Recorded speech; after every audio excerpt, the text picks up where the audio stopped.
السلام علیکم ورحمۃ اللہ وبرکاتہ۔ الحمد للہ رب العالمین وبہ نستعین والصلاة والسلام علی سید الانبیاء والمرسلین اما بعد۔ قال اللہ عز وجل اعوذ باللہ من الشیطان الرجیم بسم اللہ الرحمن الرحیم کل نفس ذائقۃ الموت وانما توفون اجورکم یوم القیامہ فمن زحزح عن النار وادخل الجنة فقد فاز وما الحياة الدنيا إلا متاع الغرور۔ وقال أيضا ولكم في الأرض مستقر ومتاع إلى حين۔ محترم حضرین کرام، بزرگوں، بھائیوں، دوستوں،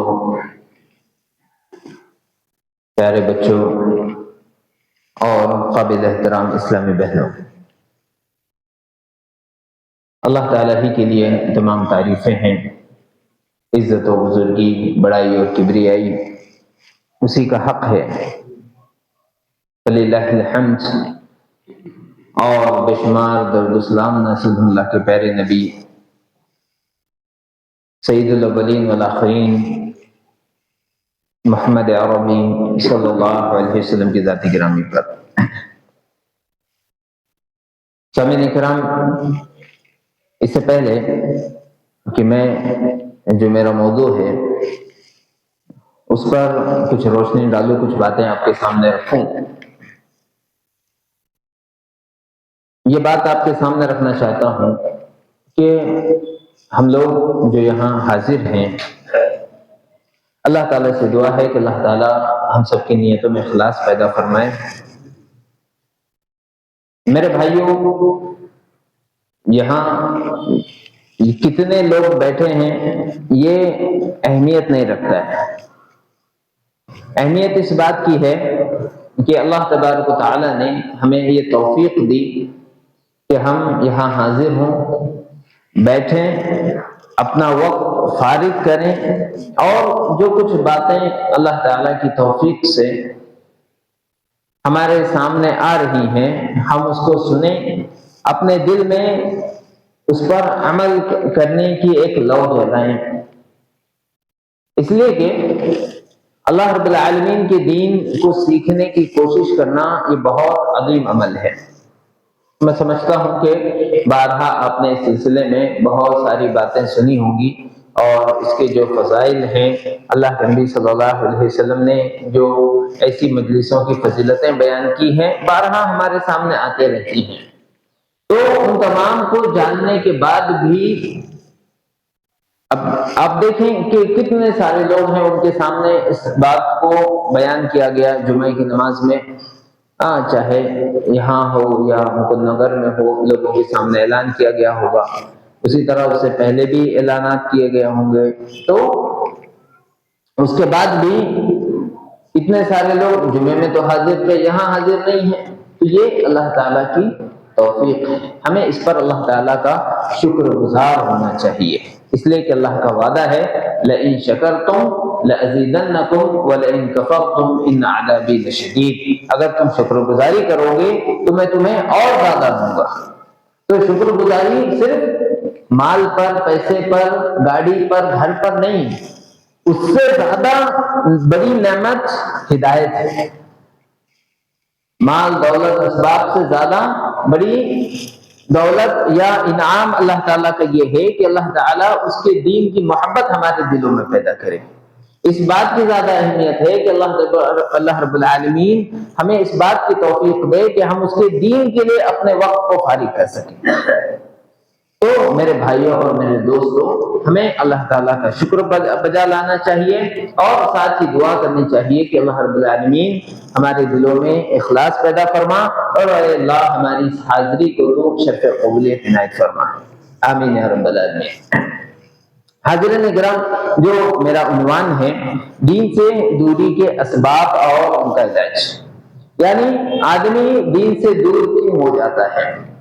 ایک تو یہ جیسے ابھی میں نے آپ کے سامنے ذکر کیا کہ اتنے سارے لوگوں کے سامنے چیز ہے، لیکن حاضری چند لوگوں کو نصیب ہوئی، تو ایک طریقے سے یہ دین سے دوری ہی ہے، یعنی لوگوں کے اندر وہ محبت اور وہ جذبہ دین کے سیکھنے کا نہیں ہے جو ہونا چاہیے تھا، یا جتنی رغبت ہمارے اندر ہونی چاہیے کہ ہم دین کو سیکھیں، اس پر عمل کریں، وہ آج ہمارے اندر پائی نہیں جا رہی ہے۔ تو آخر وہ کیا اسباب ہیں اور کیوں ایسا ہوتا ہے؟ ایسا نہیں ہے کہ جو نہیں ہے صرف ہم ان کے بارے میں بات کریں، ہمیں سب سے پہلے اپنے نفس کو ٹٹولنے کی ضرورت ہے، کیونکہ ہمارے اندر بہت ساری کمیاں ہیں، اور آپ خود یہ محسوس کرتے ہوں گے، ہر آدمی جس کو تھوڑا بھی شعور اللہ تعالیٰ نے دیا ہے وہ یہ محسوس کرتا ہے کہ بھئی مجھے روز قرآن پڑھنا چاہیے، لیکن میں نہیں پڑھ پا رہا ہوں۔ آدمی کو خود بھی احساس ہوتا ہے نا، مجھے روز قرآن پڑھنا چاہیے، میں نہیں پڑھ پا رہا ہوں، یا جتنا پڑھنا چاہیے اتنا میں نہیں پڑھ پا رہا ہوں، مجھے تہجد کی نماز پڑھنی چاہیے، میں نہیں پڑھ پا رہا ہوں، مجھے نفل روزے رکھنے چاہیے، میں نہیں رکھ پا رہا ہوں۔ تو اس کی کیا وجہ ہے؟ آدمی کو خود اپنا محاسبہ کرنا چاہیے۔ کہا جاتا ہے تو حاسبوا انفسکم قبل ان تحاسبوا، اپنے آپ کا محاسبہ کرو، اپنے آپ کو جانچو پرکھو اس کے پہلے کہ تمہارا محاسبہ کیا جائے، یعنی اللہ کی طرف سے تم پر پکڑ آ جائے، اس سے پہلے ضروری ہے کہ آدمی خود اپنا محاسبہ کرے۔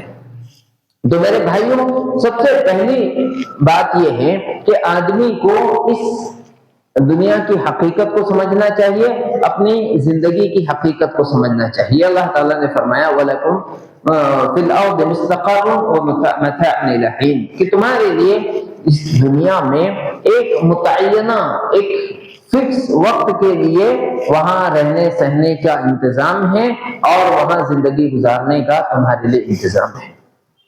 اس کا مطلب کیا ہوا؟ اس کا مطلب یہ ہوا کہ ہم ہمیشہ دنیا میں رہنے والے نہیں ہے، جانتے سب ہے، مانتا کوئی نہیں۔ ایسا تھوڑی ہے کہ معلوم نہیں ہے کہ ہم کو ہمیشہ نہیں رہنا ہے، کوئی ایسا اتنا نادان بھی کوئی ہے؟ ایسا نہیں ہے کہ کوئی ایسا نادان ہو کہ جو یہ سمجھتا ہو کہ نہیں میں مروں گا، نہیں میں ہمیشہ رہوں گا۔ ہاں، لیکن ہمارے عمل یہ ظاہر کرتے ہیں کہ ہم مانتے نہیں ہیں۔ اللہ تبارک و تعالیٰ نے فرمایا کل نفس ذائقۃ الموت وَإِنَّمَا تُوَفَّوْنَ أُجُورَكُمْ يَوْمَ الْقِيَامَةِ فَمَنْ زُحْزِحَ عَنِ النَّارِ وَأُدْخِلَ الْجَنَّةَ فَقَدْ فَازَ وَمَا الْحَيَاةُ الدُّنْيَا إِلَّا مَتَاعُ الْغُرُورِ۔ اللہ تعالیٰ نے سورہ آل عمران میں ارشاد فرمایا کہ ہر جاندار کو مرنا ہے، جس کے اندر بھی جان ہے اسے مرنا ضرور ہے۔ وَإِنَّمَا تُوَفَّوْنَ أُجُورَكُمْ يَوْمَ الْقِيَامَةِ، پھر قیامت کے دن تمہیں تمہارا پورا بدلہ دے دیا جائے گا۔ پورا بدلہ کیوں کہا؟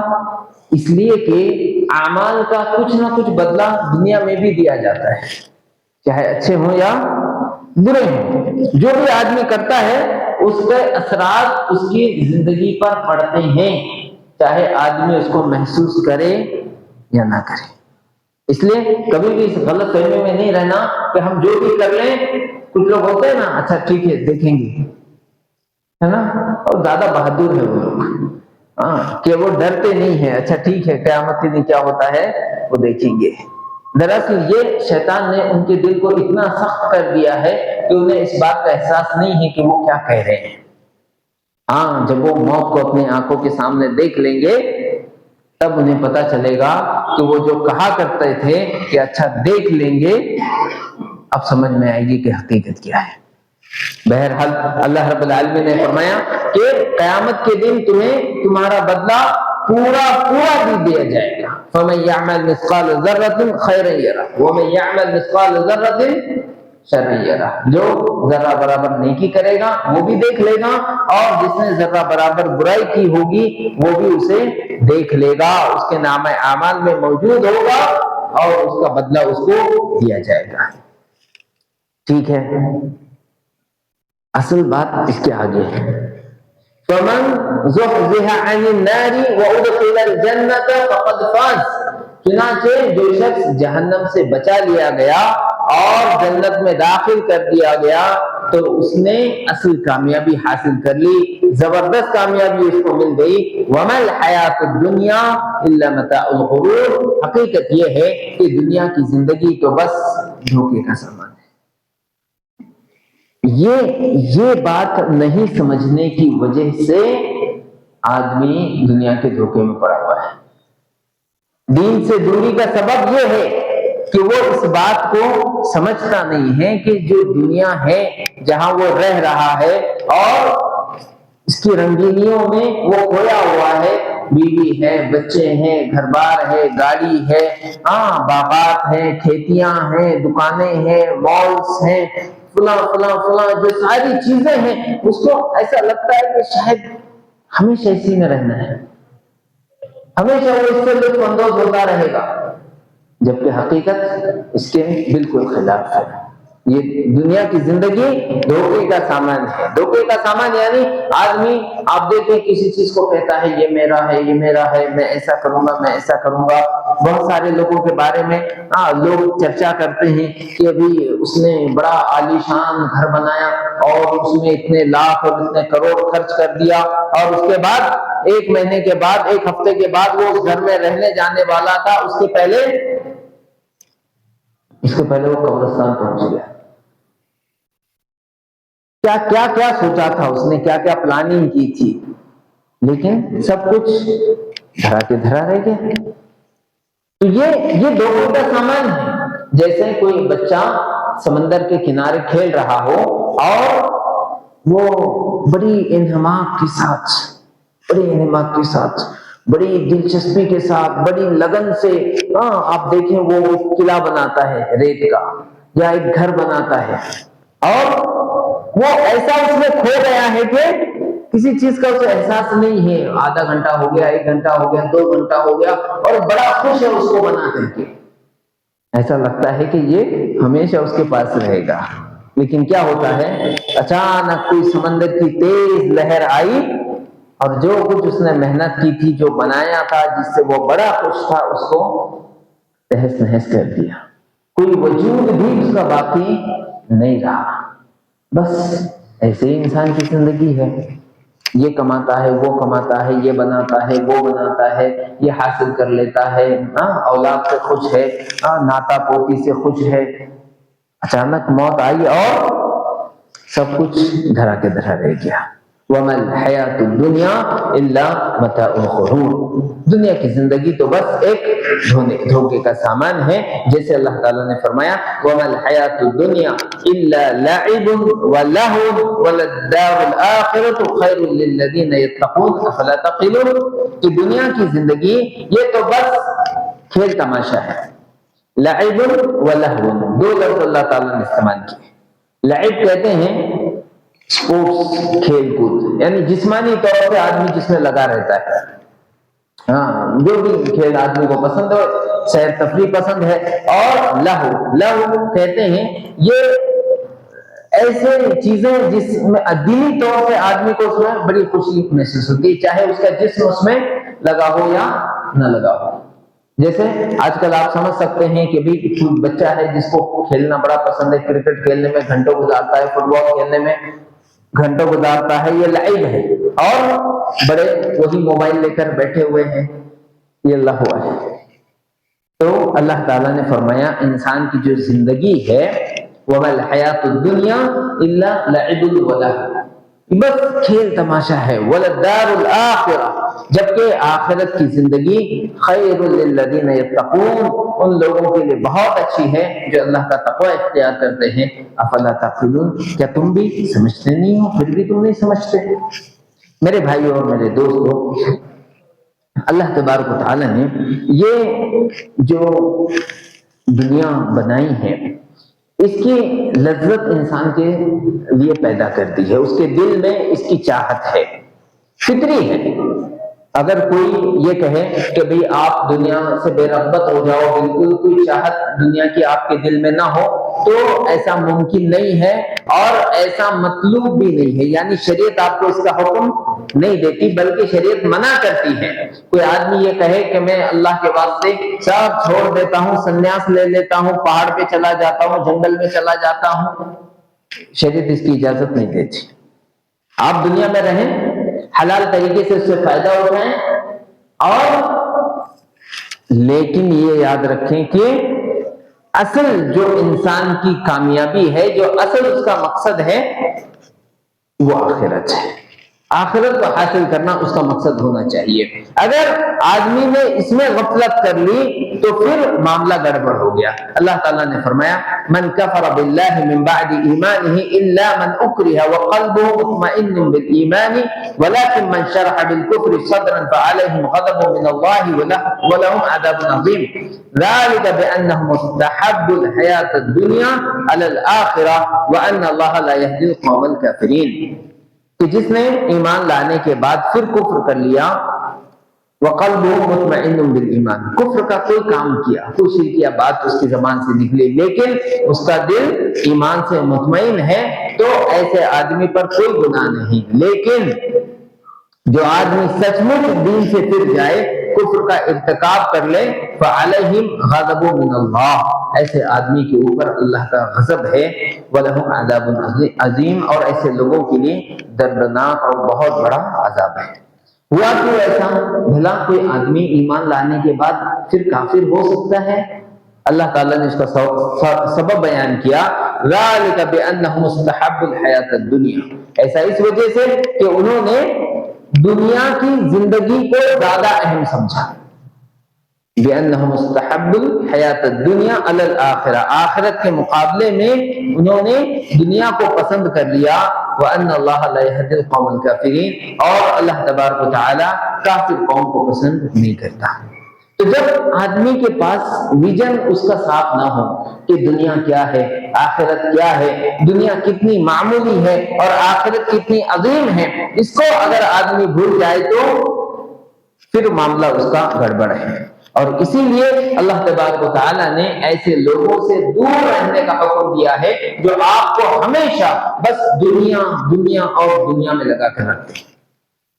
اگر آپ کے دوست ایسے ہیں، اگر آپ کے رشتہ دار ایسے ہیں، تو ان سے بچ کے رہو، اس لیے کہ وہ کبھی بھی آپ کی آخرت برباد کر سکتے ہیں. اللہ تعالیٰ نے فرمایا فَأَعْرِضْ عَمَّنْ تَوَلَّىٰ عَنْ ذِكْرِنَا وَلَمْ يُرِدْ إِلَّا الْحَيَاةَ الدُّنْيَا. اے نبی صلی اللہ علیہ وسلم، آپ ایسے لوگوں سے دور ہو جائیے، ایسے لوگوں سے منہ پھیر لیجئے جو ہمارے ذکر سے منہ موڑ لیتے ہیں اور جن کا مقصد ہی دنیا کی زندگی ہے. کچھ لوگ ایسے ہوتے ہیں، آپ دیکھیں کہ ہر وقت ان کو بس یہی فکر لگی رہتی ہے کہ کیا ہے دنیا میں، یعنی کہاں سے ہم کیا کچھ حاصل کر سکتے ہیں. وہ ایسے لوگ بس ان کو ہمیشہ اسی بات کی فکر ہے. ایک صاحب ہمارے جاننے والے ہیں، اللہ تعالیٰ انہیں اور ہم کو ہدایت عطا فرمائے، اگر وہ جنازے میں مل جائے نا تو یہی پوچھتے ہیں کہ مولوی صاحب کو پلاٹ خریدا کہ نہیں. جنازے میں مل جائے، یہ آدمی کسی کے بھی جنازے میں پہنچا کم سے کم، اور ہونا بھی ایسا چاہیے ہے نا، کہ بھئی ٹھیک ہے اس کا دکھ جتنا بھی ہے وہ کس کے جنازے میں کتنا قریبی ہے، دور کا ہے، کیسا بھی ہے، تو لیکن کم سے کم جنازے میں آدمی وہاں تو اپنی موت کو یاد کرے، وہاں تو یہ سوچے کہ آج میں اس کو دفنانے کے لیے آیا ہوں، کل مجھے لایا جائے گا. تو آدمی اگر وہاں بھی اسی بات کی فکر میں لگا ہوا ہو کہ دنیا اس نے کیا کمائی اور کیا نہیں کمائی، تو آپ سوچیے ایسے آدمی کا کیا ہوگا. عزیزان گرامی، اللہ کے نبی جناب محمد رسول اللہ صلی اللہ علیہ وسلم نے ہماری جو تربیت کی ہے وہ اسی نہج پہ ہے کہ آدمی جتنی اس کی ضرورت ہے حلال طریقے سے دنیا سے یقیناً فائدہ اٹھائے، لیکن مقصد آخرت ہونا چاہیے. اگر آدمی دنیا کی محبت میں حد سے زیادہ گرفتار ہو جائے تو وہ آخرت کو بھول جاتا ہے. اللہ رب العالمین نے جو بات بیان کی، ابھی جو میں نے آپ کے سامنے آیت پڑھی ہے، ذَلِكَ بِأَنَّهُمُ اسْتَحَبُّوا الْحَيَاةَ الدُّنْيَا عَلَى الْآخِرَةِ وَأَنَّ اللَّهَ لَا يَهْدِي الْقَوْمَ الْكَافِرِينَ. اگر آپ دنیا کے مقابلے میں، آخرت کے مقابلے میں دنیا کو زیادہ پسند کرنے لگیں گے تو پھر آپ دین سے دور ہو جائیں گے. اس لیے کہ دین آپ کو یہ سکھاتا ہے کہ آخرت اصل ہے اور دنیا فانی ہے. دنیا اصل میں آخرت کو بنانے کی جگہ ہے اور اس کی تیاری کی جگہ ہے. جو لوگ دنیا سے راضی ہو جاتے ہیں، راضی ہونے کا کیا مطلب ہے کہ دنیا مل گئی تو خوش، دنیا نہیں ملی تو ناخوش، پریشان، یہ ایک مومن کی صفت نہیں ہے۔ اللہ نے فرمایا ان الذين لا يرجون لقاءنا ورضوا بالحياة الدنيا واطمأنوا بها والذين هم عن آياتنا غافلون۔ کافروں کا تذکرہ کیا کہ جو لوگ ہم سے ملاقات کی امید نہیں رکھتے ہیں۔ مومن تو یہی چاہتا ہے کہ اپنے رب سے ملاقات کرے، ہے نا؟ اس لیے کہ اللہ سے سب سے زیادہ وہ محبت کرتا ہے۔ اللہ رب العالمین نے کیا فرمایا؟ یحبونہم کحب اللہ والذین آمنوا اشد حبا للہ، کہ جو کافر ہیں وہ اپنے جھوٹے معبودوں سے ایسی محبت کرتے ہیں جیسی محبت اللہ کی ہونی چاہیے، جیسی محبت اللہ کی ہونی چاہیے، اور جو اہل ایمان ہیں وہ سب سے زیادہ اللہ تبارک و تعالیٰ سے محبت کرتے ہیں۔ بھلا آپ سوچیں کہ جس سے آپ محبت کرتے ہوں کہ آپ اس سے ملاقات نہیں کرنا چاہیں گے؟ ہے نا؟ آدمی جس سے سچی محبت کرتا ہے وہ تو ہمیشہ یہ چاہتا ہے نا کہ کب اس سے ملاقات ہو۔ یہ تو نہیں ہو سکتا کہ آدمی کسی سے محبت بھی کرتا ہو اور اس سے ملنا بھی نہ چاہے۔ تو کیا واقعی ہمارے دل میں اللہ تعالیٰ کی محبت ہے؟ کیا ہم یہ رغبت رکھتے ہیں کہ اللہ تعالیٰ سے ہماری محبت ہو، اللہ ہم سے راضی ہو اور ہم اللہ سے راضی ہوں؟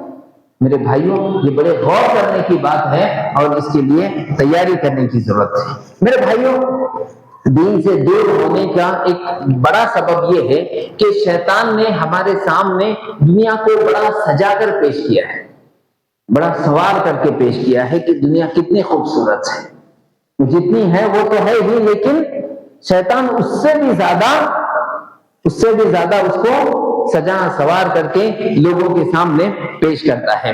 اللہ تعالیٰ نے سورہ بقرہ میں ارشاد فرمایا زُيِّنَ لِلَّذِينَ كَفَرُوا الْحَيَاةُ الدُّنْيَا وَيَسْخَرُونَ مِنَ الَّذِينَ آمَنُوا وَالَّذِينَ اتَّقَوْا فَوْقَهُمْ يَوْمَ الْقِيَامَةِ وَاللَّهُ يَرْزُقُ مَن يَشَاءُ بِغَيْرِ حساب، کہ جن لوگوں نے کفر کیا، کافروں کے لیے اس دنیا کو سجا کر سوار کر کے پیش کیا گیا ہے، پھر وہ کیا کرتے ہیں؟ وہ اہل ایمان کا مذاق اڑاتے ہیں، وہ اہل ایمان کا مذاق اڑاتے ہیں، اور جو لوگ اللہ تبارک و تعالیٰ سے ڈرتے ہیں، تقوی اختیار کرتے ہیں، ان کا مذاق اڑاتے ہیں، حالانکہ ان کے آگے قیامت کا دن ان کا انتظار کر رہا ہے۔ واللہ یرزق من یشاء بغیر حساب۔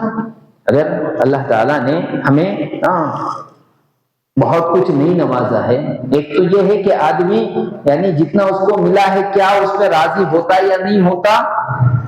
اصل یہی ہے کہ وہ کس بات پہ خوش ہے۔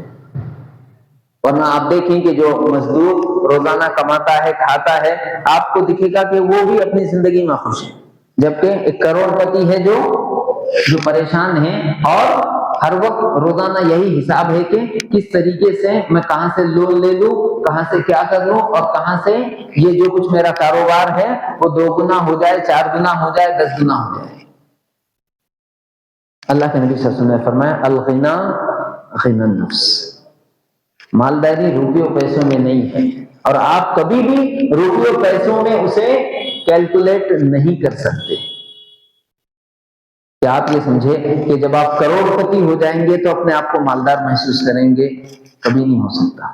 آپ کروڑ پتی اگر ہو جائیں تو پھر آپ کو لالچ ہوگی ارب پتی بننے کی، پھر آپ دیکھیں گے ارے نہیں کروڑ پتی تو کتنے ہیں انڈیا میں، دیکھو نہیں وہ ارے بہت ہے، وہ 10,000 کروڑ پتی ہے، تو کروڑ پتی بننا کون سی بات ہے، ارب پتی اگر میں بن جاؤں تب سچ مچ واقعی مالداری ہے۔ اگر وہ ارب پتی بن گیا نا تو پھر ایلن مسک سے آگے نکلنے کی کوشش کرے گا، پھر وہ سوچے گا کہ نہیں دنیا میں سب سے ٹاپ پر کتنے ہیں، مجھے اس ٹاپ 10 کی لسٹ میں ہونا چاہیے۔ تو کبھی بھی آپ مالداری کو روپیوں میں، پیسوں میں، ڈالرز میں، سونے اور چاندی میں، مالداری میں کیلکولیٹ نہیں کر سکتے۔ اسی لیے نبی صلی اللہ علیہ وسلم نے فرمایا الغنا غنى النفس، مالداری تو بس نفس کی مالداری ہے کہ آپ کے پاس جو ہے آپ یہ سمجھے کہ ہاں اللہ رب العالمین نے مجھے بہت کچھ نوازا ہے، اسی لیے اللہ کے نبی صلی اللہ علیہ وسلم نے ہمیں دعا سکھائی کہ جب آپ کسی مصیبت زدہ کو دیکھیں، کسی پریشان حال کو دیکھیں، تو اللہ رب العالمین کا شکر ادا کریں، ہے نا، اللہ رب العالمین کا شکر ادا کریں، کہیں الحمدللہ الذی عافانی مما ابتلاک بہ وفضلنی علی کثیر ممن خلق تفضیلا۔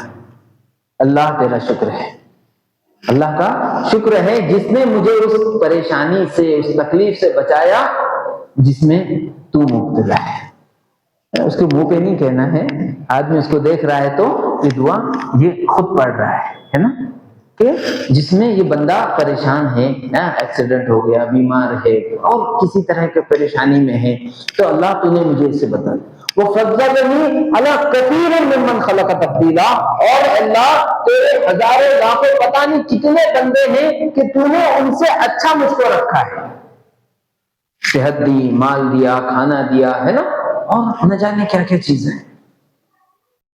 تو ان تمام سے اگر اللہ رب العالمین کو اللہ رب العالمین نے آپ کو اچھی کیفیت میں رکھا ہے، تو کیا ہم کو اللہ تعالیٰ کا شکر گزار نہیں ہونا چاہیے؟ میرے بھائیوں، آپ دیکھیں کہ اللہ تعالیٰ نے آپ کو جو کچھ نوازا ہے، اگر آپ اس پر اللہ کا شکر ادا کرتے ہیں تو اللہ تعالیٰ کا تو ایک وعدہ یہ ہے لئن شکرتم لأزیدنکم، اگر تم شکر گزاری کرو گے تو ہم تمہیں اور زیادہ دیں گے۔ آپ دیکھیں راستوں پر اور جو مسجدوں کے باہر اور سگنلز پہ جو بھکاری آپ کو نظر آتے ہیں نا، جو بھیک مانگ رہے ہوتے ہیں، اگر آپ معلوم کریں گے تو بہت سارے ان میں سے ایسے ہیں جو آپ سے بھی زیادہ مالدار ہیں، جو آپ سے زیادہ مالدار ہے، ان کا گھر آپ سے زیادہ شاندار ہے، ہاں ہو سکتا ہے ان کے پاس کوئی لگژری گاڑی بھی ہو، لیکن پھر بھی بھیک مانگ رہے ہیں۔ تو اس کو بھیک مانگتا ہوا دیکھ کر بھی آپ کو اللہ تعالیٰ کا شکر ادا کرنا چاہیے کہ اس کے پاس مال کتنا ہے یہ اہمیت نہیں رکھتا، اللہ رب العالمین نے اس کو ایسا بنایا ہے کہ اتنا مال ہونے کے بعد بھی وہ آپ کے سامنے ہاتھ پھیلا رہے ہیں۔ یہ اس کی بد دماغی کی علامت نہیں ہے؟ یعنی کتنے محرومی کی بات ہے۔ ٹھیک ہے، مال اس کے پاس اتنا زیادہ ہے، وہ کر کیا رہا ہے؟ وہ کر یہ رہا ہے کہ ہر آتے جاتے کے سامنے ہاتھ پھیلا رہا ہے۔ میرے بھائی اور میرے دوستوں، اسی لیے جو کچھ اللہ تبارک و تعالیٰ نے ہمیں دیا ہے، آدمی کو اس پر شکر گزار ہونا چاہیے، اور ہمیشہ یہ یاد رکھیں کہ اصل جو ہے وہ آخرت ہے۔ میرے بھائیوں، جو لوگ آخرت کو بھول جاتے ہیں اور دین بیزار ہو جاتے ہیں، دین بیزار یعنی کیا کہ دین کی محبت، دین کی رغبت ان کے اندر نہیں رہ گئی۔ ٹھیک ہے، وہ نام کے عبداللہ ہے اور عبد الرحمن ہے، محمد ہے، احمد ہے، ٹھیک ہے، اور کچھ ہے، سرٹیفکیٹ ان کے پاس مسلمان کا ہے، ہو سکتا ہے جمعے کی نماز میں بھی حاضر ہو جاتے ہیں، رمضان میں ٹوپی اوپی بھی لگا لیتے ہیں، لیکن دین سے ان کو کوئی رغبت نہیں ہے، دین کی کوئی چاہت، کوئی محبت نہیں ہے۔ کیا مطلب ہے دین کی چاہت اور محبت کا؟ کہ جب کوئی دینی معاملہ ہوتا ہے تو آدمی کو دل سے اس کی خوشی ہونی چاہیے۔ کوئی اجتماع ہمارے پاس ہو رہا ہے، ہم کو اس کی خوشی ہونی چاہیے، ہاں کوئی دینی معاملہ ہے، ہم کو اس میں خوشی ہونی چاہیے، ہمارے شہر میں آس پاس کوئی نئی مسجد بن رہی ہے، ہم کو اس کی خوشی ملنی چاہیے۔ یہ ساری چیزیں ہیں کہ آپ کے اندر دین کی محبت ہے، ورنہ نام کا تو آپ کوئی بھی آدمی کسی بھی مذہب کا ماننے والا ہو سکتا ہے، لیکن کوئی ضروری نہیں ہے کہ اس کے اندر اس کے اپنے دین اور اپنے دھرم کی اس کے اندر کوئی محبت بھی ہو۔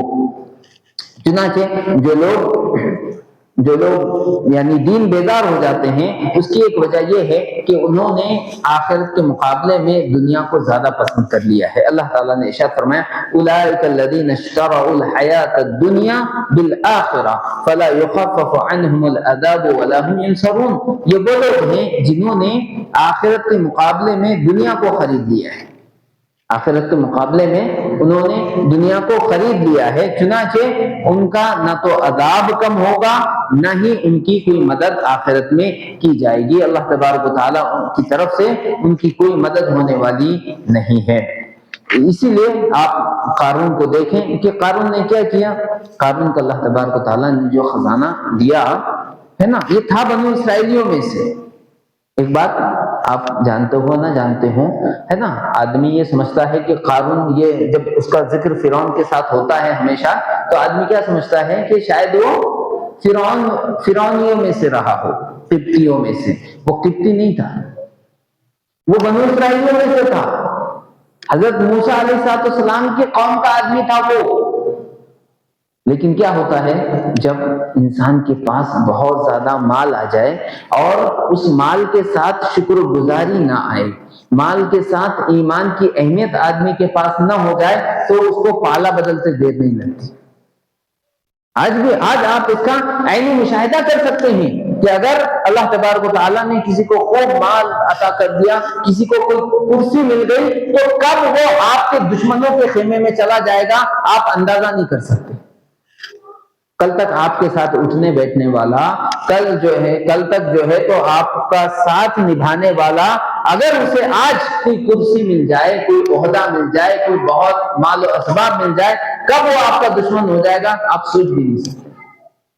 یہ انفرادی بھی ہو سکتا ہے، قوم کے ساتھ بھی ہو سکتا ہے کہ اچھا لوگ اس کو مسلمان سمجھ رہے ہے نا، ہمارا آدمی کہہ رہے ہیں، لیکن اگر ادھر سے کوئی آفر ہو جائے تو، اسی لیے اللہ کے نبی صلی اللہ علیہ وسلم نے ارشاد فرمایا تھا بادروا بالاعمال فتنا كقطع الليل المظلم، کہ تم فتنوں کے آنے سے پہلے نیکیوں میں جلدی کرو، ان فتنوں سے پہلے جو اندھیری رات کی طرح آئیں گے، یعنی رات آتی تو کیا ہوتا ہے، اندھیرا بڑھتا ہی چلا جاتا ہے، کم نہیں ہوتا، تو ان فتنوں کے آنے سے پہلے تم کیا کرو، نیکیوں میں جلدی کرو۔ کیا ہوگا، یصبح الرجل مؤمنا ویمسی کافرا ویمسی الرجل مؤمنا ویصبح کافرا یبیع دینہ بعرض من الدنیا۔ نبی صلی اللہ علیہ وسلم نے فرمایا تھا، ایک آدمی جو صبح کو مومن تھا شام ہوتے ہوتے کافر ہو جائے گا، ایک آدمی جو شام کو مومن تھا صبح ہوتے ہوتے کافر ہو جائے گا، تھوڑی سی دنیا کے بدلے میں اپنا دین بیچ دے گا۔ اللہ ہم سب کی حفاظت فرمائے۔ آدمی کو کبھی اس زعم میں نہیں رہنا چاہیے، کبھی اس گمان میں نہیں رہنا چاہیے کہ میں تو بہت اچھا ہوں، میں تو پڑھا لکھا ہوں، میرے پاس علم ہے، میرا ایمان بہت مضبوط ہے۔ میرے بھائیوں، کبھی اس زعم میں نہ رہیں۔ اللہ ہم سب پر رحم کرے اور ہمارے مرتے دم تک ہم کو ایمان و اسلام پر قائم رکھے، خاتمہ بالخیر فرمائے۔ میرے بھائیوں، یہ بڑی اہم چیز ہے۔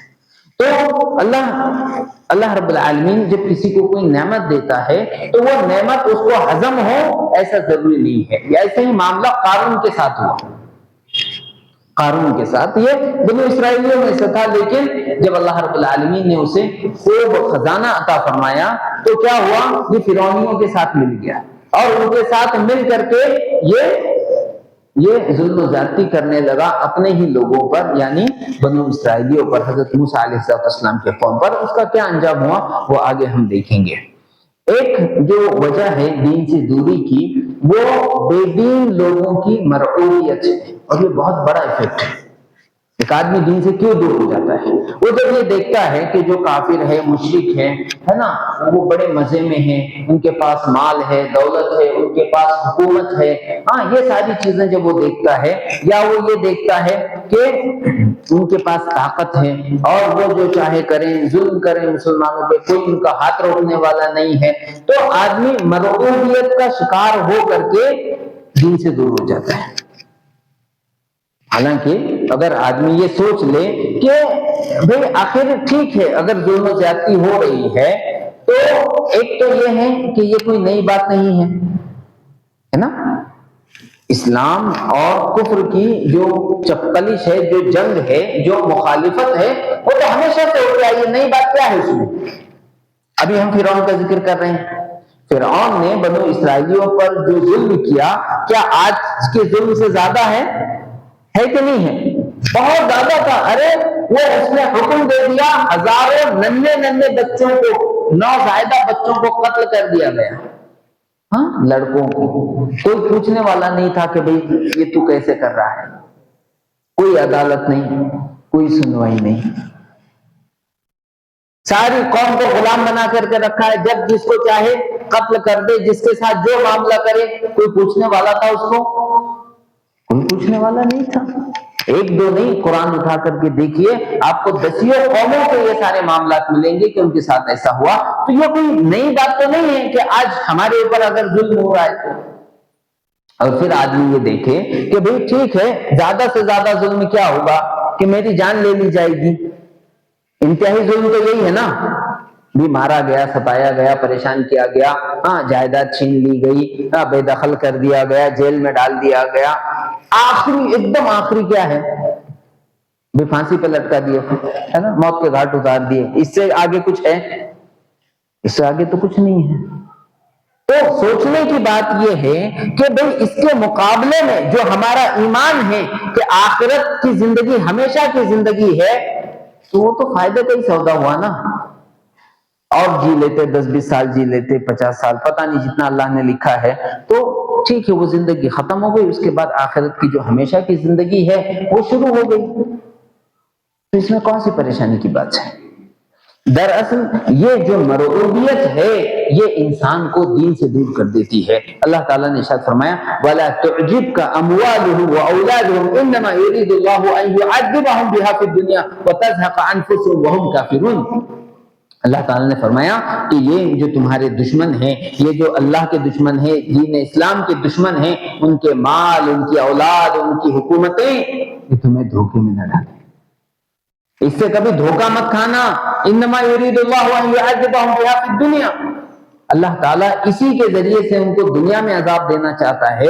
وَتَزْهَقَ أَنفُسُهُمْ وَهُمْ كَافِرُونَ، اور اللہ رب العالمین اسی طرح سے ان کو رکھے گا یہاں تک کہ وہ کفر کی حالت میں مر جائیں گے، اور آخرت میں دردناک عذاب ان کا انتظار کر رہا ہے۔ تو یہ جو لوگ یہ ساری چیزیں کر رہے ہیں، اگر اللہ تعالیٰ نے قرآن میں دیکھیں عجیب عجیب مثالیں بیان کی، عجیب عجیب مثالیں بیان کی۔ ایک جگہ اللہ رب العالمین ارشاد فرماتا ہے کہ اگر اللہ تبارک و تعالیٰ چاہتا تو یہ جو کافر ہیں ان کے چھتوں کو، ان کے گھروں کے دروازوں کو اور ان کے گھروں کی زینوں کو سونے اور چاندی کے بنا دیتا۔ سوچیے، اگر اللہ تعالیٰ چاہتا تو ان کے گھر، سونے کے گھر ان کو دے دیتا۔ اللہ کے خزانے میں کوئی کمی ہے؟ اللہ کے خزانے میں کون سی کمی ہے؟ اللہ جس کو جو چاہے دے دے، لیکن لوگ فتنے میں نہ پڑ جائیں اس لیے اللہ رب العالمین نے ایسا نہیں کیا۔ تو کبھی اپنے آپ کو مرعوبیت کا شکار مت ہونے دیجئے، اور کسی کے پاس، کسی کافر کے پاس حکومت ہے، اس کے پاس طاقت ہے، وہ ظلم کر رہا ہے، اس کے پاس مال ہے، اس وجہ سے اپنے آپ کو دین سے دور مت کیجیے، اس لیے کہ یہ دنیا ہمارے لیے آزمائش کا گھر ہے، ہماری منزل تو آخرت ہے نا، آخرت ہے۔ اور وہ جو آخرت ہے، اللہ کے نبی صلی اللہ علیہ وسلم نے فرمایا جنت میں ایک کوڑے کے برابر جگہ، کوڑا چابک ہے نا، گھوڑے کو، بیل کو مارنے کی جو چابک ہوتی ہے، تو ایک کوڑے کے برابر جگہ کتنا ہوگا؟ زیادہ زیادہ اگر آپ اس کو ایسا پھیلا کے رکھ دیں اسکوائر ٹائپ میں، تو ایک ٹیبل کے برابر بھی نہیں ہوگا، اس سے بھی چھوٹا ہو جائے گا۔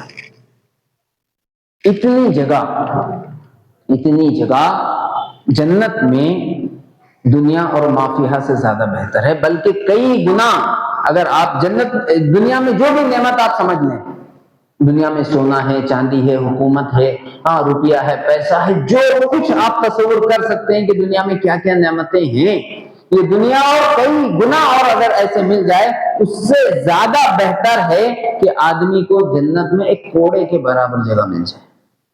تو کوئی موازنہ ہی نہیں ہے۔ اگر کوئی کمپیریزن ہوتا تب بھی آدمی سوچتا ہے یار کہ کمپیریزن کر کے دیکھیں، کوئی کمپیریزن دنیا کا اور آخرت کا نہیں ہے۔ اس لیے آدمی کو دنیا میں دشمنوں کے پاس، کافروں کے پاس کوئی نعمت ہے، اس وجہ سے دین سے بیزار نہیں ہونا چاہیے۔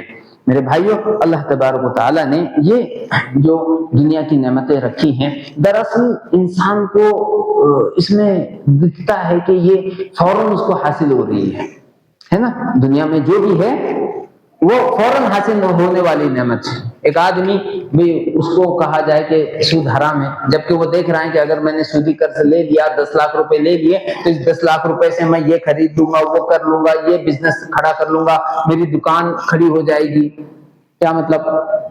فاسٹ ہے نا، وہ جلد بازی میں وہ چیزیں کرنا چاہ رہا ہے. تو دنیا کی جو نعمتیں ہیں آدمی کو لگتا ہے کہ وہ اسے جلد حاصل ہو جائے گی. آخرت مریں گے ہے نا، پھر اس کے بعد پتہ نہیں کیا ہوگا، کب قیامت واقع ہوگی.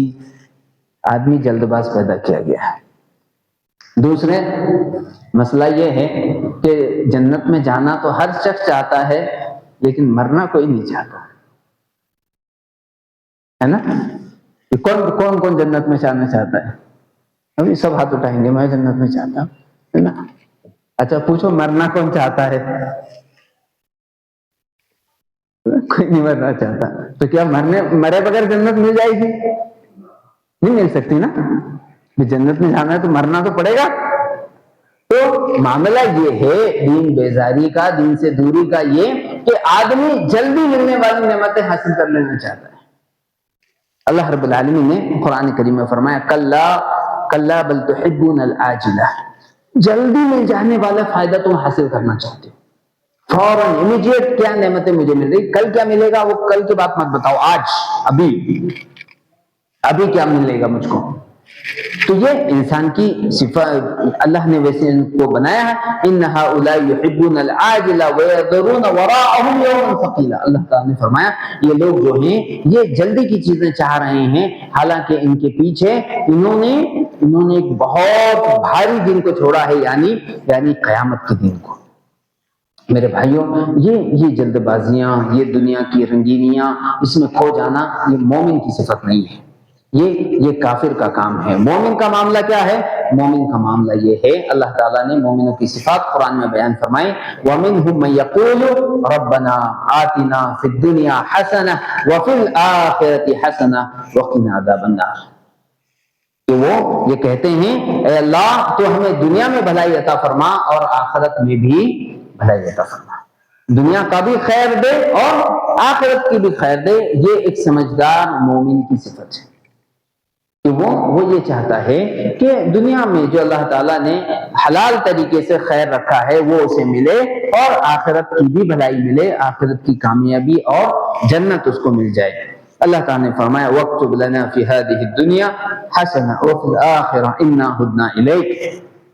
وہ یہ دعا کرتے ہیں کہ اللہ رب العالمین تو ہمارے لیے دنیا میں حسنہ عطا فرما، دنیا میں تو ہمیں خیر عطا فرما، اور آخرت کی بھی بھلائی وہ اللہ تبارک و تعالیٰ سے چاہتے ہیں. عزیزان گرامی، اسی لیے ہم یہ دیکھتے ہیں کہ شریعت نے ہمیں اس بات کا حکم دیا ہے کہ آپ حلال طریقے سے دنیا سے فائدہ اٹھائیں، لیکن دنیا میں گم نہ ہو جائیں کہ بس اپنے کاروبار میں لگ گیا، اپنے مصروفیات میں لگ گیا، اہل و عیال کے ساتھ، بال بچوں کے ساتھ ایسا مگن ہے کہ دین کا اور دینی جو ذمہ داریاں ہیں اس کا احساس ہی اس کو نہیں ہے.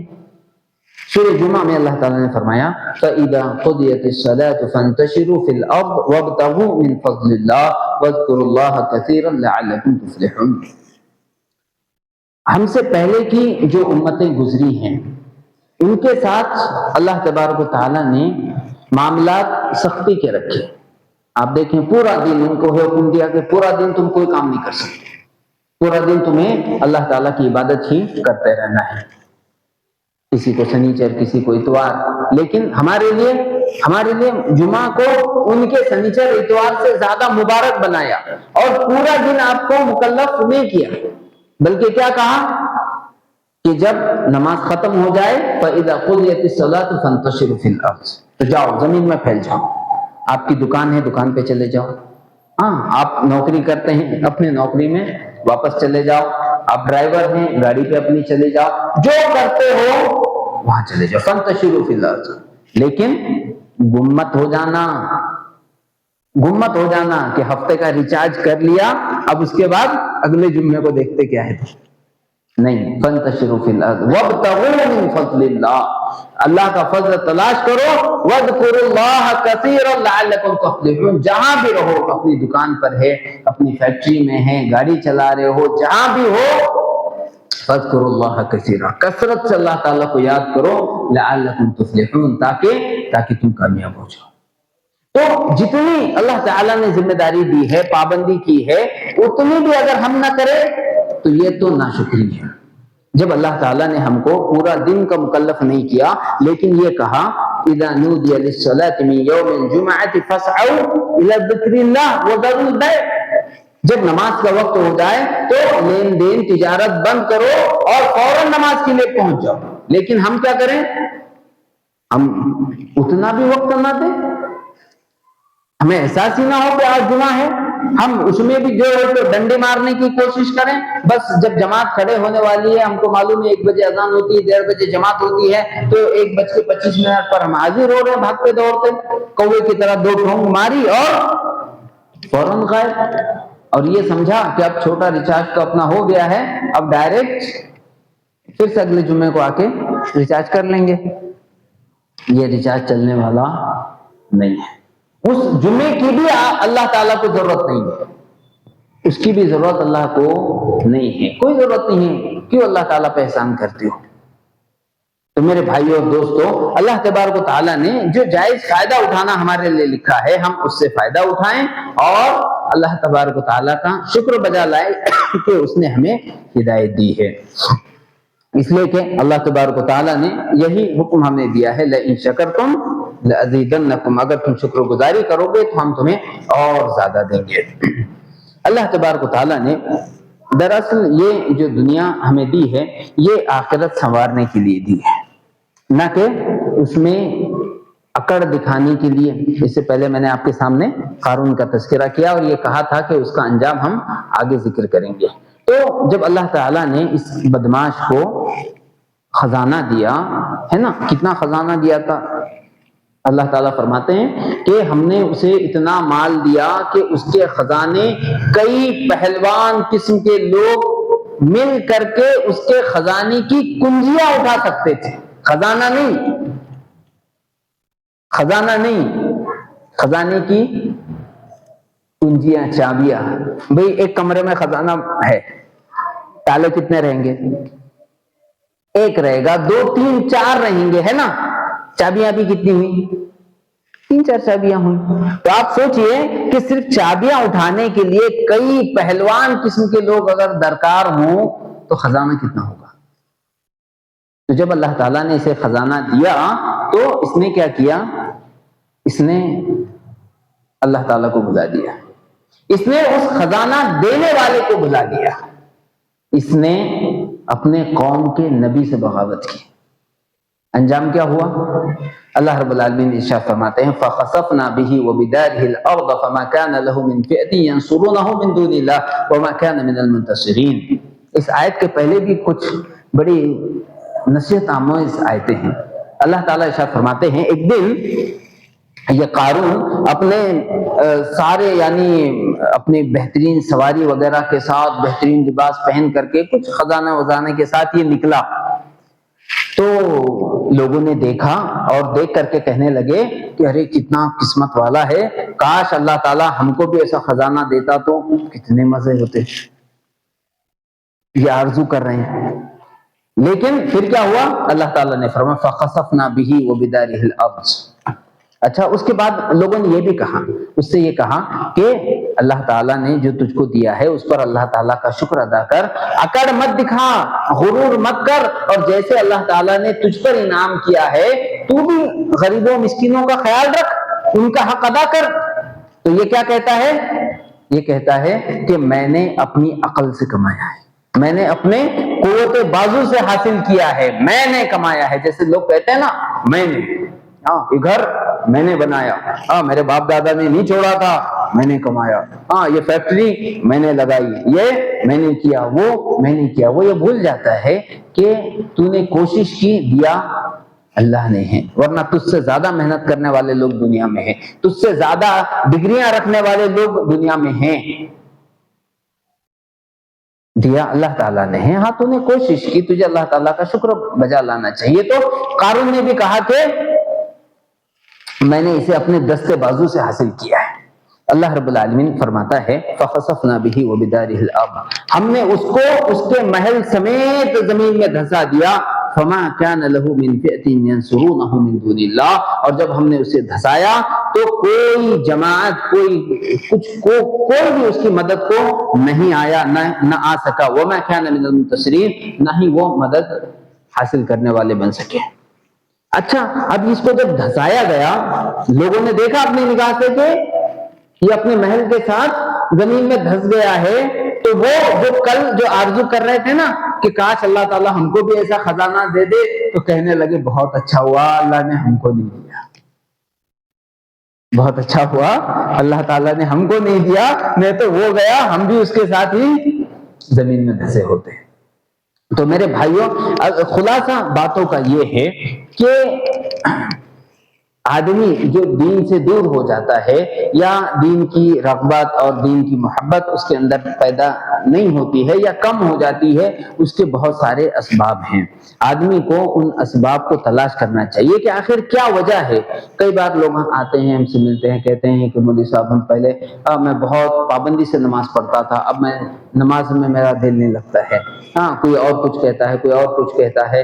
تو اس کے بہت سارے اسباب ہوتے ہیں، آدمی کو ان اسباب کو تلاش کرنا چاہیے، اپنے بارے میں بھی اور اپنے گھر والوں کے بارے میں بھی، کیونکہ ہمیں کیا حکم دیا گیا ہے؟ قوا انفسکم واہلیکم نارا، اپنے آپ کو جہنم سے بچاؤ اور اپنے اہل و عیال کو جہنم سے بچاؤ۔ اگر ہم یہ دیکھ رہے ہیں کہ ہماری بیوی ہے جو نماز کی پابندی نہیں کرتی، جو دین کے دیگر احکامات ہے اس کا خیال نہیں کرتی، جو ہماری بہنیں ہیں وہ یہ دیکھ رہی ہیں کہ اس کا شوہر جو ہے وہ دیندار نہیں ہے، گھر میں ہمارے والد ہو سکتے ہیں، والدہ ہو سکتی ہیں، بھائی ہے، بہن ہے، بچے ہیں ہمارے، ہے نا، اگر ان کے اندر دین کی رغبت نہیں ہے، دین کی محبت نہیں ہے، تو ہمیں یہ جائزہ لینے کی ضرورت ہے کہ وہ کون سے اسباب ہیں جن کی وجہ سے میں یا میرے یہ جو عزیز ہیں یہ دین سے دور ہو گئے ہیں یا ہو رہے ہیں، اور پھر وہ جو ریزنز ہیں، وہ جو اسباب ہیں، انہیں فائنڈ آؤٹ کر کے، ان کو تلاش کر کے ان کا سدباب کرنے کی ضرورت ہے۔